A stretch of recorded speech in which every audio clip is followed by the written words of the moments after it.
This is what you do when you're trying to log in on the married website for DragonCon. Nothing happens because the website basically is crashed and burned. But the thing is, I'm already on the booking screen. Mm-hmm. Yeah, we're trying to get our room, but they have a 4-day minimum days a year, which will be kind of interesting. So depending on how things go, we might either be there for 4 days, or we rent the room to someone else. It's good anyways. Yeah. Well, that is an unexpected error, alright? Anyways, good morning, guys.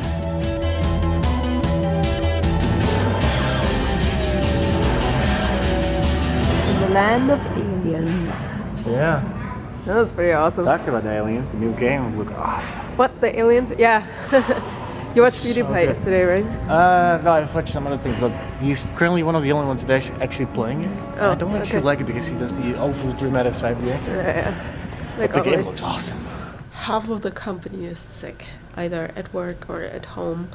Talked to a coworker of mine, and she has a migraine, and another coworker has it too. And I'm like, go home, I know how it is. And she's like, no, it's only a couple of more hours. And I'm like, I couldn't stand here with the light. I'm happy that I'm okay right now. You can check on Jurre, he should be outside. What are you doing? To get the wax out the window because I'm an idiot. Well, that's how you learn, being an idiot and not dying. So first, I tried to just genuinely just make it a glass cleaner, and I saw online that either 91% or acetone should work to get the wax mostly on it. We'll see. It looks pretty good though. Yeah.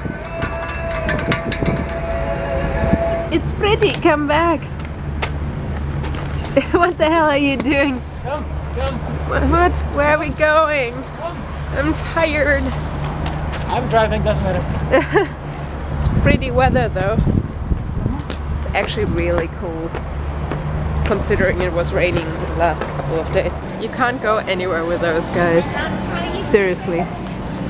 Oh, Luke, really? Did you have to do it? He did it. America. He did it. Where we use as much We as won't possible. tell you what he did, but no. Oh, escape from hell. Please. This is how good stories start. Ah, wait, hold on. Welcome to the Piggly Wiggly, y'all. Take it from Mr. Pig. When it comes to value and freshness, you can't beat Piggly Wiggly. With over 600 stores in 17 states, Piggly Wiggly has been bringing home the bacon for millions of American families since 1916. Today, we're one of the best known and best loved brands in America. America. America. Yeah. So yeah, Piggly Wiggly's is apparently a thing. I call bullshit, but Instead of saying I just left somewhere, we say I just got left. I just got left. Yeah, we say all the time, like, she'll be like, are you on your way? Weird. I'll be like, yeah, I just got left. Just how we roll.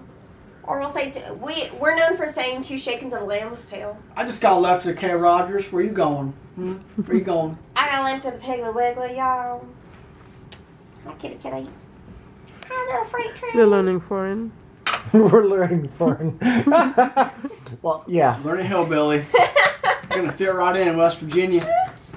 Next step. You just have to lose a few more teeth. So you're backpacking with your family. No, it's back there. Just me and my dad were backpacking. I was probably like 9 years old, right? And I was still at the age where you're just used to your surroundings as a child. Like, so I was, grew up in the suburbs and, only knew what I knew from the suburbs. And Dad and I were backpacking, and we went to the wrong trail. We ended up like 10 or 20 miles from where we should have been. We ended up on this like dirt and cobblestone road. And this is early 90s. We're walking along, and Dad's hitchhiking, trying to get us back to the truck. And these guys in this beat up, like white trash, super rusty pickup truck just come flying down the road, smoke behind them. They're like, "Hey man, just throw your bags in the back, we'll take you on to your truck."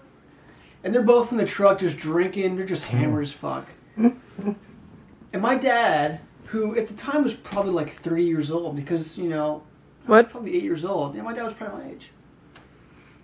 Starts talking to them in the most hillbilly, honky-tonk.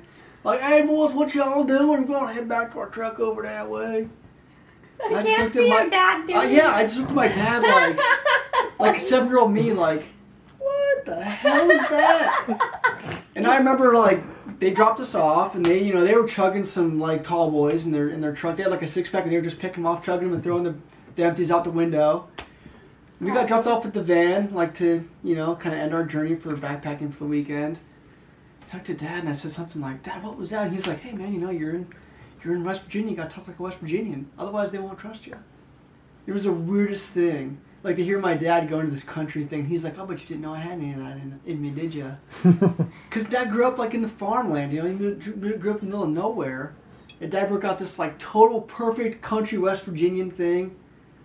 Like, but they were like, where are you from? And, we're from Southern Ohio, we just came on down to do some backpacking. Is that your version of country Western? Well, it was, my dad was way better than I am, so. I bet you didn't know I talked like But that. that's I don't think I've ever talked like that around you. That's what I learned from Dad. Like, when you're in your scenario, when you're with people that speak a specific accent, if you sound like they do, they trust you more, and they tend to want to communicate with you better. So that doesn't work so well. Like the other day when I had a patient from England. Doctor, we have an emergency. There's a ladybug. I've sent my 2 best kitties out to hunt them. Go forth, my kitties. And heads up. What? Why are you giving up? Still up there.